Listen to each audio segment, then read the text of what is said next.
어, 보안관제에 관해서 너무 시장적으로 명확하게 말을 한 것 같은 썸네일이어서 이것부터 설명을 하도록 할게요. 보안관제는 취업하고 이직하기가 제일 좋아요. 일자리가 제일 많아요. 단점은 거의 한 90%의 사람이 안주하게 됩니다. 보안관제로 취업을 하면은. 그게 단점이고, 장점은 취업 이직에 좋다. 심지어 담당자 될 때 제일 메인에 속하다고 보시면 됩니다. 그럼 보안관제가 뭐냐? 이거를 최전방 경계병이라고 표현하면 돼요. 여기 보면 철조망 보고 이거 초소 근무하고, 그럼 보안관제는 위병소 탄약소 근무냐 경계병이냐? 예, 맞습니다. 맞는데 여기 모니터 여러 개 갖다 놓고 네트워크 패킷을 살피는 거죠. 여러 로그를 살피고 패킷을 살피고 공격을 보고 뭐 그렇게 대응을 하는 역할이라고 보시면 됩니다.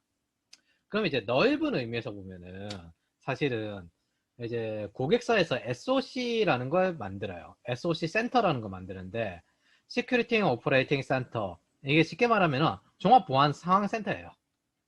그래서 이제 방어 시스템을 체계적으로 운영하겠습니다. 그러면 그걸 체계적으로 운영을 하면은 보안성을 꾸준히 성장시킬 수 있기 때문에 그 고객사에서 그렇게 그런 센터를 만들면 근무하는 사람은 저기 보안관제들이 파견돼서 그렇게 일을 하게 되거든요.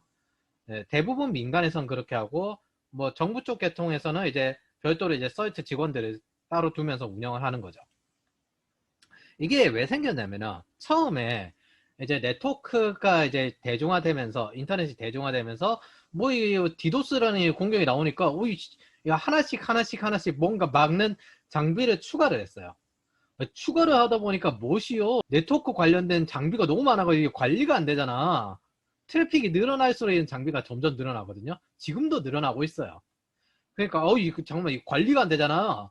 그래서 이제 회계장부 관리하듯이 좀 관리를 해야 되겠다. 그렇게 해서 이제 통합보안관제라서 통합적으로 이 장비를 통합적으로 한 게 ESM. 그 다음에 트래픽이 너무 많으니까 이제 빅데이터로 나온 게 SIEM. 그 다음에 그거를 이제 너무 대응할 게 많으니까 이제 인공지능을 좀 써서 그 대응의 고생을 줄이겠다라고 하는 게 SOAR. 예. 요렇게 이제 넘어가는 시스템인데 지금 현재 간단히 말하면 네트워크의 모든 문제는 예전에 이제 네트워크가 대중화되면서부터 지금에 늘어나기까지 장비가 점점 늘어왔어요. 그거를 이제 통합화 시키는 게 단순히 네트워크 보안 영역일 뿐만 아니라 네트워크 자체 영역에서도 실제로 주요한 이슈가 됐습니다. 그러면 저런 걸 만드는 이유는 뭐냐? 가시성인 거예요. 여러분들이 다이어트 할 때 보통 보면은 항상 내가 뭐 먹는지 기록하라고 하거든요. 왜냐하면 실제 가시성이 없으면 관리가 안 돼요. 가계부조차도 내가 실제로 기록을 해서 눈으로 보이지 않으면 관리가 안 돼요. 그런 것들에 비슷한 이제 디지털화된 이제 솔루션 같은 게 회계장부를 관리하는 ERP라든지 뭐 이제 고객 관리하는 CRM이라든지 유통망 관리하는 SCM이라든지 그런 것들이 있거든요. 그런 것들의 연장이라고 보시면 됩니다. 대부분 모든 부원은 이 가시성을 갖는 게 거의 첫 단계라고 보시면 돼요. 그래서 이제 보안관제들의 근무 환경을 보면은 4조 3교대가 있고 3조 2.5교대 정도가 있습니다. 뭐 대부분 이제 회사에서는 야간 근무가 2년이 고정이 되고요. 이 경험을 바탕으로 썰트가 되는 사람이 있고 썰트급이 안 되는 사람이 있어요. 썰트급이 되는 사람들만 성장해서 쭉쭉쭉 올라간다고 보시면 됩니다. 대부분 착각하는 게 보안관제에서는 뭐 로그 분석만 할 것이다, 뭐 장비만 볼 것이다 하는데 이렇게 하고 난 다음에 부가 서비스를 이렇게 진행을 합니다. 여기 보면 무해킹도 있고 팀의 사고 분석도 있고 취약점 관리 뭐 이런 거 다 하거든요. 악성 코드도 다 하고 필요할 때 다 합니다. 왜 그러냐면 보안관제는 침투를 당하면 거기에 보상을 해줘야 돼요. 그렇기 때문에 있는 취약점을 그냥 냅두진 않습니다. 물론 이제 법적으로 금융 같은 경우에서는 이제 보안관제 회사와 다른 모의해킹 회사가 와서 이제 거기서 모의해킹을 해야 된다 그런 식으로 잘 작동하는지 점검하는 의미도 있지만은 대부분은 그게 어느 정도 알려진 건 다 차단이 돼 있어요. 침투는 거의 안 당해요. 내부 유출로 그래서 사고가 더 많은 편이에요, 사실은. 그래서 보안관제에 대해서 착각을 하는데 대부분 그냥 안에서 다 합니다. 실제로 돌아다니는 게 싫어서 모이해킹 하시다가 보안관제에 있는 경우도 있고 아니면은 이제 보안관제에서도 프로젝트를 정기적으로 하기 때문에 거기서 이제 모이해킹 언더그라운드 해킹팀 팀장이 이제 팀원 끌고 거기에 직원으로 임시적으로 한 몇 년 있는 경우도 있어요. 그리고 보안관제 서트 팀에는 악성 코드 분석하는 사람들은 꼭 있습니다. 그래서 여기는 업스킬링 하기엔 정말 좋은 환경이에요.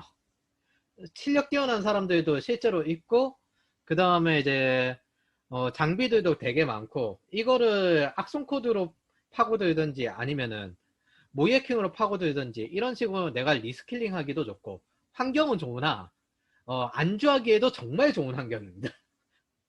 그래서 성장하는 사람과 안주하는 사람으로 극과 극으로 갈리게 됩니다. 그게 이 보안관제의 환경입니다. 그럼 이제 이 보안관제 시장이란 게 당연히 외국에도 있고 미국에서 넘어온 개념이에요. 이게 어떻게 넘어온지 좀 알면은 이제 보안관제와 서트 팀의 구조를 약간 알 수가 있어요. 근데 이게 회사마다 달라요. 그래서 그걸 좀 알려드리려고요. 시장이 어떻게 지금 상황이 되어 있는지. 원래 컴퓨터공학과에서 넘버원을 치는 대학은 카네기 멜론 대학이거든요. 전문 분야가 틀린데 우리 같은 경우는 하버드대로만 알고 있지만은 원래 미국에서 이제 법대로 유명한 건 하버드, 경영학, 그 다음에 뭐 전자공학, 기계공학 이런 쪽으로 유명한 건 스탠퍼드, MIT, 그 다음 AI나 보안이나 이런 컴퓨터 공학으로 유명한 건 카네기 멜론입니다.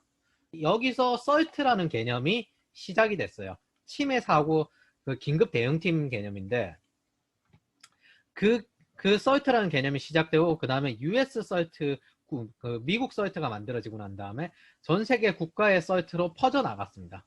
그 다음에 이제 민간 시장이 나오면서 민간 썰트가 시작이 된 거예요. 그래서 한국화가 되다 보니까 회사들마다 조금씩 구조를 바꿨어요. 그러다 보니까 용어가 좀 이제 혼용돼서 쓰는데 일반적으로 보안관제 썰트 이렇게 나누고요. 미국 같은 경우 IBM이나 아니면 미국 같은 데서 일을 할 때 보면은 레벨 1 보안관제, 레벨 2 보안관제, 레벨 3 보안관제 이런 식으로 나누게 됩니다. 그게 레벨 2가 우리가 썰트 개념이고 레벨 3 같은 경우는 포렌식이랑 그 다음에 이거를 그대로 한국화 시켰을 때 보안관제 썰트, 탑썰트로 이렇게 나누는 SK인포셋 구조가 이런 식으로 되어 있고요. 그 다음에 보안관제 팀이 썰트 팀과 통합이 되어 있고 썰트 팀은 따로 연구팀으로 빼는 이런 구조도 있습니다. 그리고 보안관제가 파견팀이고 썰트가 내부팀인 경우도 있어요. 그리고 흔히 착각하는 게 보안관제 위에 썰트가 있다라고 해서 상하관계팀으로 착각을 하는데 그렇게 상하관계팀이 아닌 경우가 더 많습니다. 물론 썰트 업무라고 하면은 보안관제 일을 좀 한 사람들이 썰트를 할 수 있어요. 그런 식으로 보통 넘어가는데 이것들을 좀 알아두면은 예를 들어 내가 여기 한국에서 경력을 쌓다가 외국에 지원하는데 뭐 여기 레벨 1, 레벨 2, 레벨 3 찾아? 이거 뭐지? 이거에 대해서 구분을 좀 할 줄 알게 됩니다. 커리어 루트는 이제 관제에서 썰트로 넘어가는 경우는 같은 회사에서 팀으로 직무 이동을 하는 경우도 있지만은 관제에서 썰트로 못 넘기는 경우도 있거든요. 썰트가 항상 비어있지도 않은 경우도 있고 새로운 프로젝트가 있어야 썰트를 넘기니까 그런 경우에 이제 회사를 이직하는 경우가 있어요. 그러면서 이제 썰트로 바꿔지는 썰트 역할을 하는 경우가 있습니다. 근데 이제 관제에서 관제로 넘어가는 경우는 보통 평행이동인데 그렇게 하는 경우에는 별로 좋지는 않습니다. 그냥 관제에서 썰트급으로 넘어갈 기회가 있을 때 연봉을 올리면서 같이 썰트로 넘어가는 그런 일을 하는 게 좋아요. 그리고 썰트가 되고 난 썰트급 레벨 2급이 되고 난 다음에는 그때부터 이제 선택을 하는데 내가 레벨 3 연구 쪽으로 파고들 것이냐 아니면은 내가 보안 담당자로 이제 이직을 할 것이냐 그것도 아니면은 나는 여기에 계속 있으면서 이제 컨설팅 이제 여러 가지 분야를 좀 넓게 알면서 이제 PM 커리어를 탈 것이냐 뭐 이렇게 장기적인 커리어가 좀 나뉜다고 보시면 돼요. 이제 그 외에 보안관제에 관련된 내용들을 좀 알려드리면은 레벨 1급 보안관제 여기가 안주하기 좋다고 했잖아요. 근데 안주하기 좋으면 PM 입장에서 되게 걱정이 많아요. 왜? 레벨 1급 보안관제가 점점 많은데 이게 안주하기 좋으니까 입사하고 난 다음에 입사했을 때보다 실력이 떨어지는 경우가 되게 많아요. 그럼 자연스럽게 새로 들어온 친구들이 더 잘한다 하더라도 자연스럽게 실력이 떨어집니다. 그래서 보통 PM들이 좀 큰 회사의 PM들이 바라는 건 처음부터 썰트급 인력을 바라요. 이거는 회사마다 약간 다르긴 합니다. 작은 회사 같은 경우는 얘 오래 아니게 일을 하지 않겠네? 그렇게 해서 썰특급 인력이 들어오면 오히려 싫어하는 경우가 많아요. 너는 좋은 데랑 가라. 우리는 좀 오래 일할 사람을 바래. 이런 경우도 많습니다. 어쨌든 대부분 PM들이 바라는 건 레벨 1급 보안 관제가 많으면 조직이 교체되기 때문에 처음부터 썰특급 실력을 가진 사람을 그냥 차라리 정치할 거면 레벨 2급에서 정체를 해라. 그런 식으로 바라는 사람이 많습니다. 그 다음에 두 번째 오해가 있는데 OP와 보안 관제는 산업부터 애초에 틀립니다. OP라는 관제 계열이 있어요.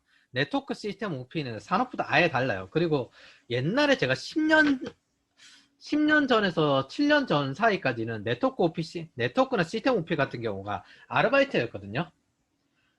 그 잠깐 일하고 이제 하는 그런 아르바이트였는데 지금은 이제 클라우드가 많이 도입되면서 시스템 OP인데도 연봉이 3,500 뭐 이런 분들도 꽤 있었어요.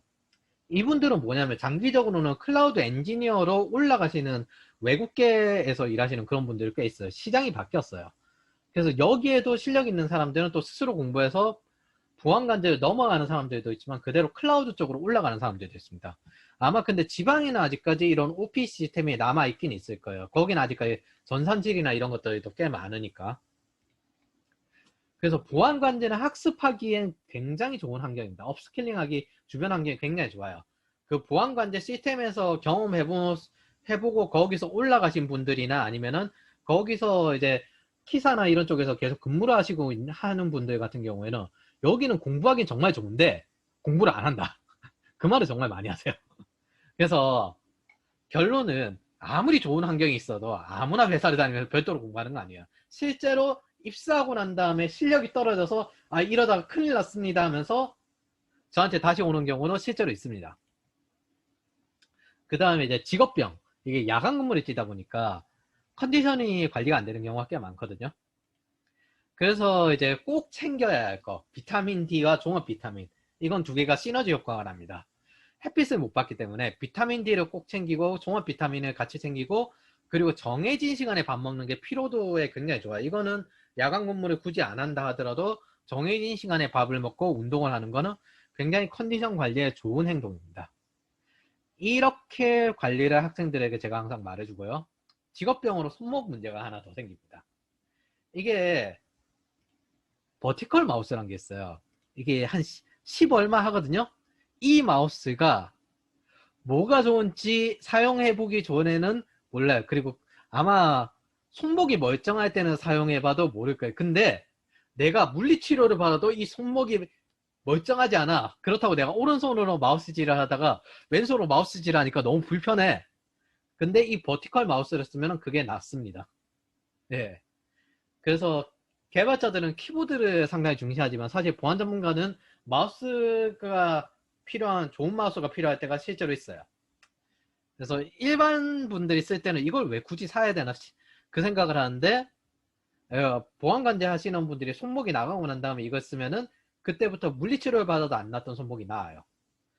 어쨌든 하루 이틀 할 게 아니기 때문에 만약 지금 손목이 나가신 분들이 있다면 이 버티컬 마우스를 고려해 보시는 게 좋습니다.